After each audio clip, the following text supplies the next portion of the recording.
Immigrant farm workers are not showing up on farm. And I want to talk about empty grocery shelves. They are coming, and sooner than we think. There's a 3,000 per day immigrant detention quota. 40% of farm workers in the United States are undocumented. You do the math. Farms are an excellent place to find undocumented immigrants to detain and deport, depleting the workforce. And now, those who haven't been rounded up are afraid to show up. Let's look at just one state, Texas. According to farmers, this issue has been affecting their farms for a couple of weeks, but overnight, it bottomed out. On several Texas farms, nearly 100% of farm workers aren't showing up. So what does that mean for you? Remember Trump's comment about having $2 instead of 30? Cows are milked 3 times a day. No workers, no milk, and some very unhappy cows. What if your grocery store, instead of getting 30 gallons of milk, gets 2? 28 families will not be able to buy milk. Now extrapolate that among produce. Produce that instead of being harvested is rotting on the vine. Texas is one of the top 10 producers of 40 major commodities. It is the 4th largest agriculture. Now, all of the other industries that support farming, you've got local pesticide, herbicide, fertilizer suppliers that are just, their sales are going to plummet. These farmers aren't going to be purchasing that. You've got H-2A workers who are now gone, migrant workers who are now gone. They were paying taxes. Even if they didn't have social security numbers, they were given tax numbers, tax ID numbers.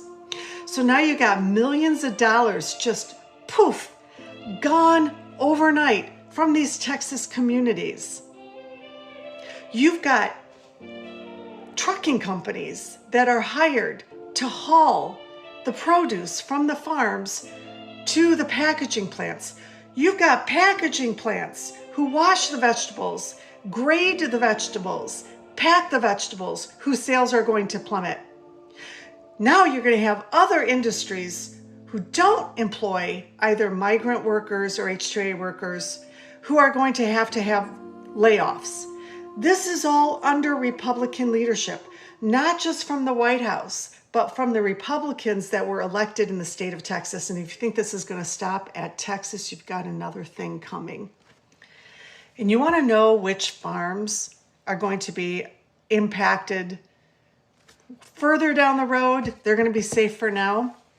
There's a small percentage of farmers who are actually Democrats. And they understand how important it is to protect their employees, take care of their employees. Those employees who feel safe will keep showing up for work because they know the owners have their back. All right, MAGA, get out there. Where are you at? You got your jobs back. You got your jobs that were taken from you. Get out there. Get out there and start working. Get to work. America first. Get out there. 100% haven't shown up to work due to immigration raids, Texas farmer says. America's migrant workers are terrified to work, but unable to stay home.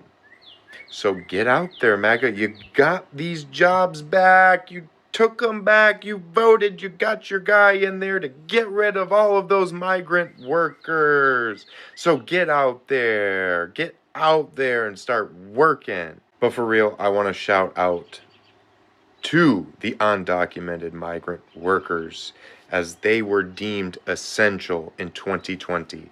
They stepped up when this nation needed them most. They have my utmost respect. They should see a pathway to citizenship. Period. Period. They were deemed essential workers, risking their lives in one of the most hazardous jobs in the entire U.S. labor market. Right now in Texas, the 4th largest agricultural state in America, fields that should be full of workers are empty. Dairy cows that need to be milked 3 times a day are going unmilked.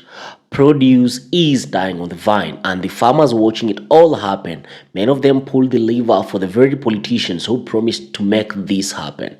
They share the braids, They put the science in their yards, and now their generation land their grandparents bled for is collapsing because the workforce they depended on is gone. But here's what nobody in mainstream media wants to say it out loud. This is not just a farming story. This is an economics lesson that the diaspora has always known. When you weaponize labor, everybody loses. So let us be precise about what's happening. Roughly 40% of the entire US agricultural workforce is undocumented. In parts of Texas, farmers are reporting that nearly 100% of their workers have stopped showing up. 100%, not because the workers quit, because they are terrified, because immigration enforcement does not distinguish between a man who has been on the same dairy farm for a decade and someone who just crossed the border yesterday.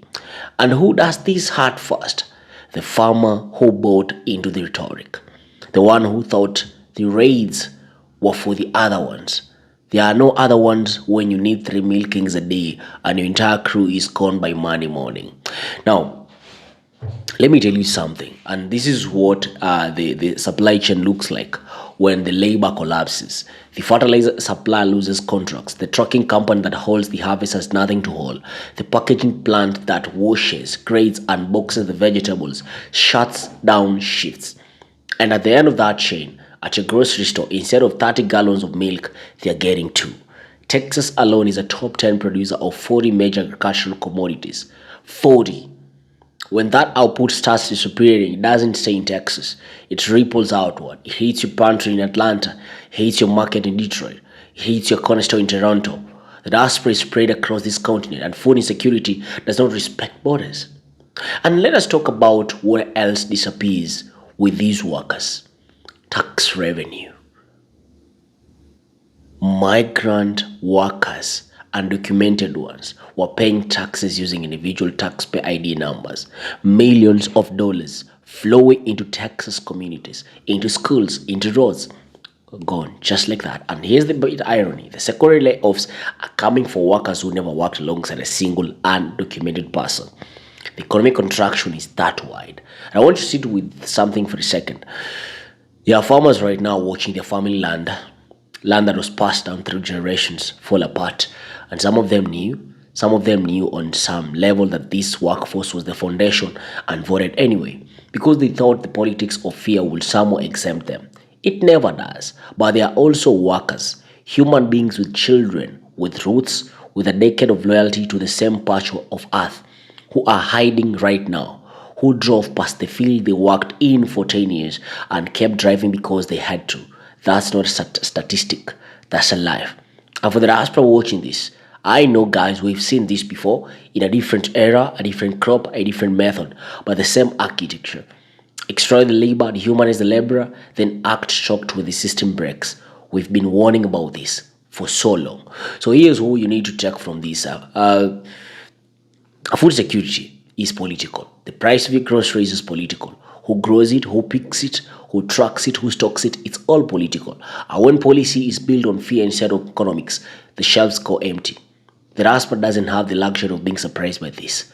We understand what happens when systems of labor exploitation are disrupted, because historically we were that labor. So when we talk about immigration, when we talk about food costs, when we talk about economic solidarity across communities, we are not being idealistic. We are being accurate. Watch the shelves, watch the prices, and remember, you are told this was coming. This is the diaspora view. Let us meet in the next one, guys.